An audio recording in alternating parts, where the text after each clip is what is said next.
হুজুর গৌসে পাক আব্দুল কাদের জিলানী একটা কবরস্থানের সামনে এসে বসে আছে। এক বৃদ্ধ মহিলা কাঁদতেছে, তেনার কাছে গিয়ে বসলেন, বলতেছে কি হয়েছে মা, কাঁদতেছেন কেন?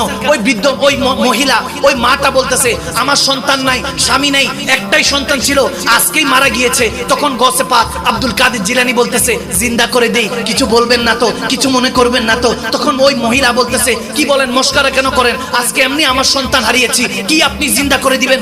জান মালের দায়িত্ব তো সে আল্লাহ। তিনি বলতেছেন হ্যাঁ আল্লাহরই দায়িত্ব, তবে আল্লাহর কাছে রিকোয়েস্ট করনে ওয়ালাও এই দুনিয়াতে আছে।